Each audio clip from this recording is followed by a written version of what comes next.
Bom dia, pessoal, tudo bem? Mais uma vez aqui juntos, né? Para mais uma troca de conhecimentos, vamos dizer assim. E hoje o tema não é muito comprido não, mas é bem interessante, tá? Vamos falar um pouquinho dos inimigos desencarnados, né? Aí tem a pergunta, você tem inimigo desencarnado? Já parou para refletir se existe ou não? O que é, né, um inimigo, né, desencarnado? Então vamos acompanhar um pouquinho aqui o texto. Ele foi feito sobre as obras do André Luiz, né? Principalmente sobre o Evangelho segundo o Espiritismo, tá? Capítulo 12. Então ele inicia assim: ainda outros motivos que tem o espírita para ser indulgente com seus inimigos, né? Então ele fala um pouco do espírita, né? Porque o espírita, estudando, aprendendo, estudando as leis da vida, as leis de Deus, ele começa a entrar num processo de conflito muito grande contra a si mesmo, né? Sobre a sua conduta, sobre os seus procedimentos do dia a dia. Então, ele também é muito cobrado quanto a esse conhecimento, tá? Então, ele é muito bom que ele seja indulgente com os seus inimigos.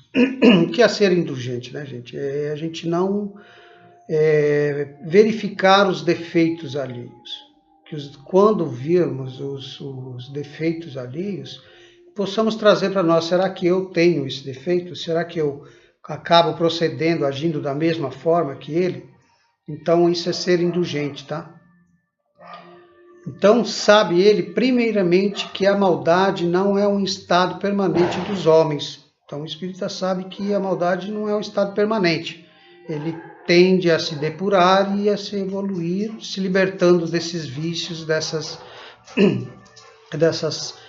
coisas que acabam atrapalhando a evolução espiritual, ok? Que ele não é permanente na vida dos homens e que ela decorre uma imperfeição temporária e que assim como a criança se corrige dos seus defeitos, o homem mau conhecerá um dia os seus erros e se tornará bom. Então, a partir da hora que a gente começa a reconhecer algumas coisas que atrapalham a nossa vida, a nossa maldade, e a gente começa a corrigir isso, a tendência é melhorar, né? Você tem inimigos atrapalhando a sua vida? Vamos fazer uma reflexão aí. Sabe também que a morte apenas nos livra da presente material do seu inimigo, da presença material do seu inimigo. Então a morte só nos elimina, né? Nos livra temporariamente da presença material do seu inimigo. Pois este pode perseguir com o seu ódio, mesmo depois de haver deixado a terra. Então, o inimigo, muitas vezes nós achamos que se libertar, se o nosso inimigo morrer, estamos livres dele. Simplesmente isso acontece dele partir para um plano espiritual, e isso não quer dizer que ele deixou de ser nosso inimigo, que ele se depurou, que ele se tornou santo. Ele tem mais facilidade ainda para nos acompanhar, para interferir diretamente na nossa vida, sem que percebamos, às vezes, que ele está presente. Olha que interessante, né? Pois que esse estado, né, pode perseguir com o seu ódio, mesmo depois de haver deixado a terra. Que assim a vingança que tome falha do seu objetivo, visto que, ao contrário, tem por efeito produzir maior irritação, capaz de passar por de uma existência para outra. Cabia ao Espiritismo demonstrar por meio de experiência da lei que rege as relações entre o mundo visível e o mundo invisível, que a expressão extinguir o ódio, desculpa, gente, com sangue é radicalmente falsa, que a verdade que o sangue alimenta o ódio, mesmo além túmulo. É isso que eu falei, né? Então, se a gente acha que vai estar se livrando do problema com a morte do nosso inimigo, é um engano, viu, gente? Porque depois da morte, as coisas se tornam pior ainda, porque ele tem muito mais facilidade de estar com a gente o tempo todo, nos conhecendo, percebendo os nossos pensamentos, realmente a pessoa que somos, através dos nossos pensamentos, dos nossos atos, das nossas condutas, porque nós sabemos quem nós somos. Nós sabemos como agimos na frente das pessoas e como nós agimos em particular, certo? Quando a gente tem os nossos pensamentos, as nossas vontades, os nossos desejos, em particular conosco mesmo. E isso, o nosso inimigo, depois da morte, está com uma facilidade maior ainda, né? Ele está em espírito, ele já não tem mais o seu corpo físico. E aí começa-se a obsessão, as vinganças, né? Então, provavelmente nós temos que agir muito bem durante a nossa vida, quando estamos encarnados, para não passarmos por essa situação depois da morte, né? Que alguém morra e venha nos cobrar alguma situação, ok? Cabia-lhe, portanto, apresentar uma razão de ser positiva e uma utilidade prática ao perdão, ao preceito do Cristo: amai vossos inimigos. Não há coração tão perverso que, mesmo ao seu mau grado, não se mostre sensível ao bom proceder. Mediante o bom procedimento, tira-se pelo menos todo o pretexto das represálias, podendo-se até fazer de um inimigo um amigo, antes e depois da sua morte. Com o mau proceder, o homem irrita seu inimigo, que então se constitui instrumento de que a justiça de Deus se serve para punir aquele que não perdoou. Olha que interessante. Então, a nossa atitude pode mudar. Se de repente percebemos que não se damos muito bem com uma pessoa e essa pessoa começa a nos irritar, começa a nos tirar fora do sério, que vamos chegar ao ponto de querer tomar uma atitude, se vingar, irritar muito com essa pessoa, vamos mudar nossos pensamentos, vamos tentar se aproximar, vamos tentar encontrar realmente o que pode ser feito. Quem sabe conseguir transformar toda essa inimizade, esse rancor, esse ódio, por amizade, por atenção, por um afeto menor, né? E aí nós possamos até transformar isso para que não levamos e não deixamos, né, levar isso para o nosso além-túmulo. É muito interessante isso, né, gente? É difícil. Muitas vezes eu falo, nossa, é muito difícil, eu não suporto fulano, não consigo nem a presença dele. Mas aí é uma opção de escolha. O que vamos fazer? Vamos deixar isso e vamos deixar com que a coisa piore ainda, que ele consiga, mesmo desencarnado, estar nos obsediando, estar ao nosso lado, percebendo as nossas fragilidades, as nossas fraquezas. Então, muitas vezes, ele percebe, no estado espiritual, que nós somos fracos diante de algumas situações. E é ali que ele vai trabalhar para que possamos entrar num atrito. A nossa vida se torna um verdadeiro transtorno quando isso acontece, viu, gente? Vamos ficar muito atentos quanto a isso. Ontem, inimigos, hoje, marido e mulher. Eu cheguei a gravar um vídeo um tempo atrás aí que fala, né, das relações marido e mulher, de vidas passadas, do que nós nos propomos a fazer até chegar a um termo de estar como marido, mulher, uma vez como homem, uma vez como mulher, vivenciando, criando uma família, né? Então, muitas vezes éramos inimigos e viemos nessa vida como marido e mulher. Por isso que tem muito casal aí que vive brigando o tempo todo, vive se engalfinhando o tempo todo, tá? Até chegar a uma separação, até chegar a casos extremos de morte, de um matar o outro. Então é complicada essa situação. Pode-se, portanto, contar inimigos assim entre os encarnados. É verdade, né? Como entre os desencarnados, os encarnados também. Os inimigos do mundo invisível manifestam sua malevolência pelas obsessões e subjugações. com que tanta gente se vê a braços e que se representam um gênero de provações, as quais, como as outras, concorrem para o adiantamento do ser, que por isso deve receber com resignação e com consequência da natureza inferior do globo terrestre. Se não houvesse homens maus na terra, não haveria espíritos maus ao seu derredor. Se, consequentemente, se deve usar a benevolência com os inimigos encarnados do mesmo modo, deve-se proceder com a relação aos que acham desencarnados. Então, é bem assim mesmo, né, gente? Se não tivéssemos espíritos maus na terra, não teríamos espíritos ruins no plano ao redor da Terra, né? Nós seríamos uma maravilha. Então, assim, tudo depende de nós mesmos, das nossas condutas, dos nossos comportamentos. Isso prova porque estamos aqui no globo terrestre, né? Porque ainda estamos nos depurando, né?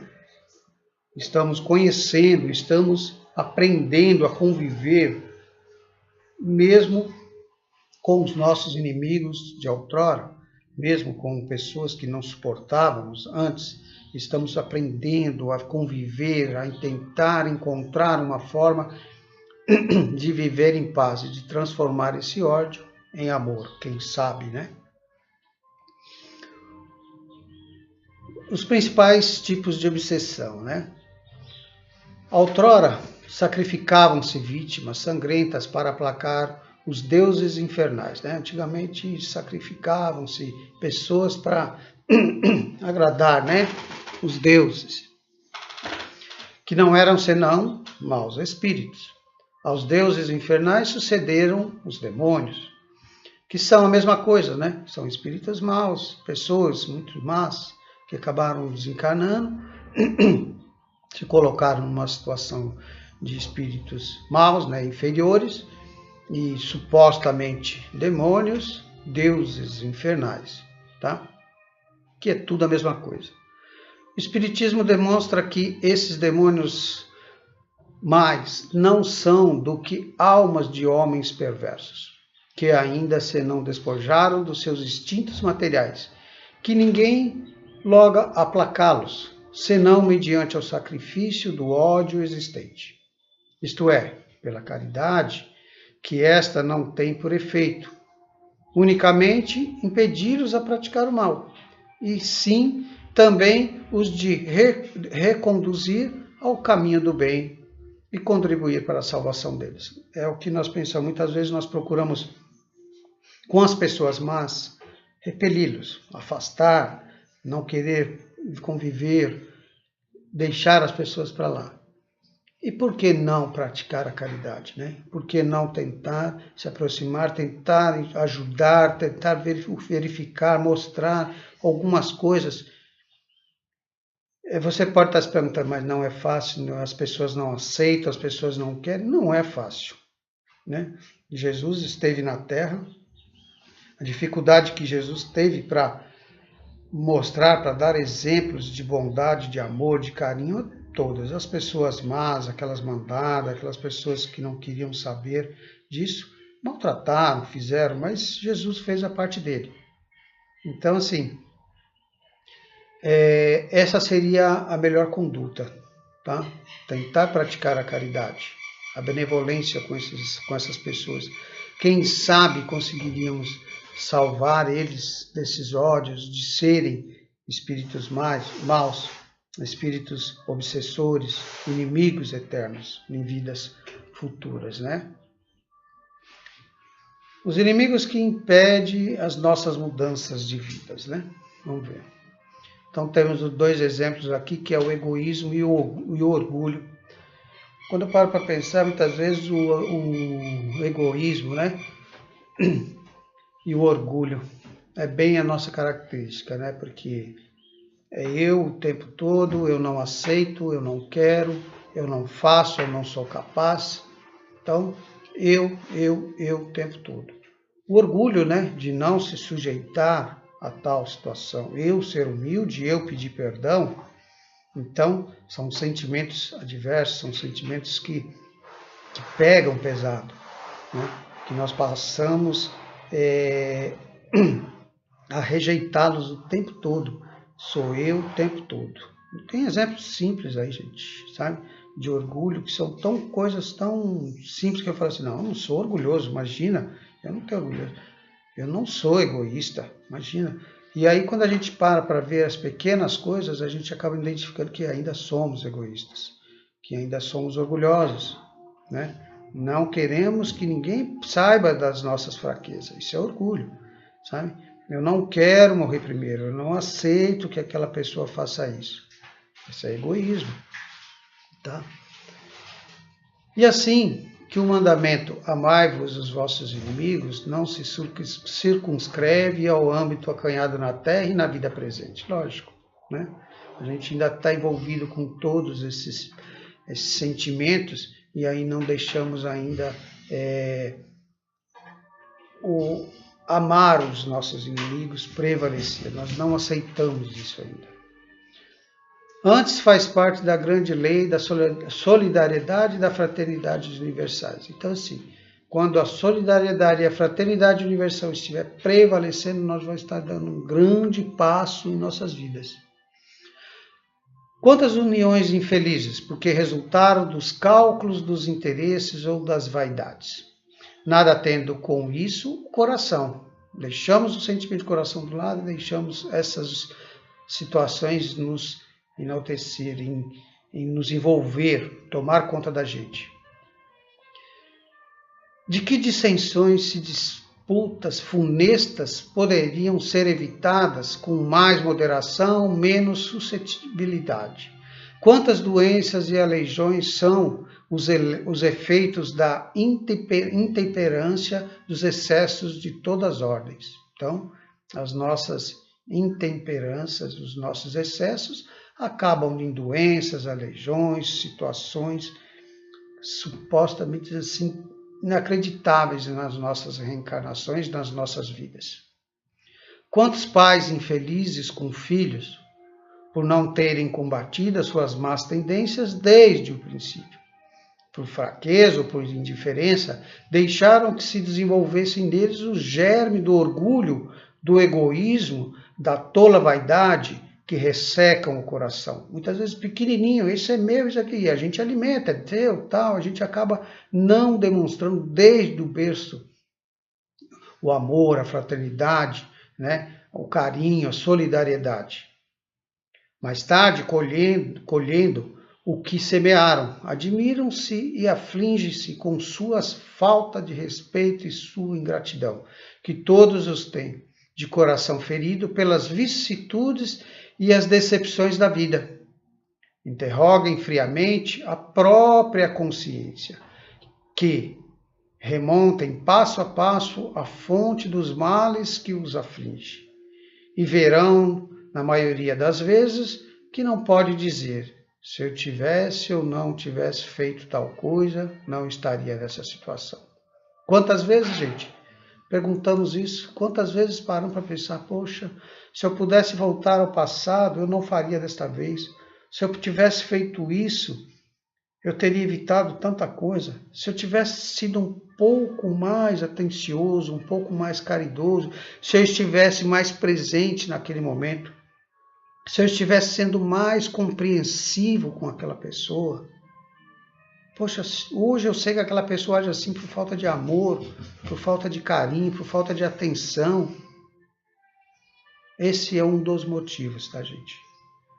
Esse é um dos motivos que podemos refletir, fazer realmente aquela reflexão em nossa consciência e rever isso. Você vai voltar de novo, você vai ter uma nova oportunidade. Vai fazer de novo? Então pense bem. Gente, é essa orientação que eu tenho para passar para vocês. Mais uma vez, dividindo conhecimentos, tá? Você tem inimigos desencarnados? Pare para pensar. Quantas vezes estamos numa situação em que falamos, nossa, eu me senti muito mal, parece que tudo que eu não gosto acontece. Parece que tudo que eu não suporto está à minha frente o tempo todo. Por não gostar de fulano, ele vive no meu pé. por não suportar tais atitudes, aquilo é constantemente dentro da minha casa, dentro do meu ambiente de trabalho, em todos os lugares. Por que será? Então vamos fazer uma autorreflexão e tentar identificar o verdadeiro motivo, o porquê das coisas. E quem sabe mudar isso, né, gente? Você quer ser feliz? Você quer mudar as suas vidas? Você quer rever isso? Faça de coração, tá? Fiquem com Deus mais uma semana. Agradeço pela atenção e estamos abertos a sugestões, a discussões, a comentários, ok? Mais uma vez, obrigado. Obrigado por estar presente com a gente aí. Bom domingo e boa semana. Que assim seja.